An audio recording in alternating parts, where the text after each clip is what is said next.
రామానాయుడు గారు అంటే మేము మాలాంటి వాళ్ళకి ఎందరికో నిర్మాతలకి ఇన్స్పిరేషన్ రామానాయుడు గారు. నేను సినిమా ఫీల్డ్లోకి వచ్చేటప్పుడు రామానాయుడు గారిని ఇలాంటి టాప్ ప్రొడ్యూసర్స్ అంటే సినిమాలో ఇన్వాల్వ్ అయ్యి ఒక సినిమాని సూపర్ హిట్ చేసిన నిర్మాతలు ఎవరెవరు ఉన్నారని నేను చాలా అనాలిసిస్ చేసుకునేవాడిని. అంటే వాళ్ళ బాటలో నడవడానికి అందులో మొదటి వ్యక్తి తెలుగు సినిమాలో రామానాయుడు గారు.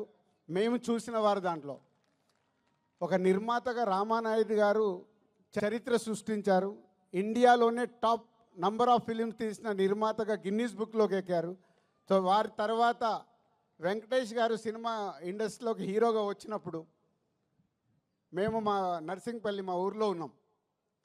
అదే ఇయర్ నాగార్జున గారు వెంకటేష్ గారు ఇట్లా ఇద్దరు హీరోలు లాంచ్ అవుతున్నారని మేము స్వాతిలలో దీంట్లో చదువుకుంటూ మాట్లాడుకునేవాళ్ళం. మాట్లాడుతున్నప్పుడు ఎవరికి ఫ్యాన్ అవ్వాలి. నాకు ఎందుకో వెంకటేష్ గారి ఫోటో చూడగానే నేను వెంకటేష్ గారి ఫ్యాన్ అయ్యి ఫిక్స్ అయ్యాను. సో హైదరాబాద్ వెళ్ళాక కలియుగ పాండవులు ఫస్ట్ సినిమా రిలీజ్ అవుతే 1 వీక్ ముందు అడ్వాన్స్ బుకింగ్ టికెట్ తీసుకొని కలియుగ పాండవులు ఫస్ట్ షో చూసా. అలా నాకు తెలియకుండానే నేను సినిమా ఫీల్డ్లోకి వస్తానని కూడా నాకు తెలియదు అప్పుడు.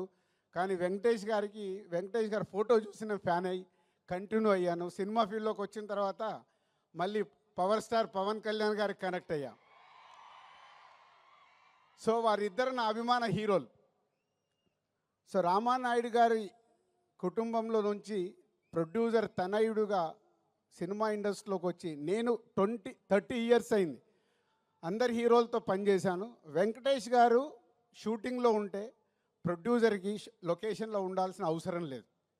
ఆయననే డైరెక్టర్ని పిలుస్తాడు, తీ అంటాడు, అసలు పరిగెత్తిస్తారు. అనుకున్న టైంలో డబ్బు వేస్ట్ అవ్వడం వెంకటేష్ గారికి ఇష్టం ఉండదు. అది రామానాయుడు గారి దగ్గర ఉన్న క్వాలిటీ.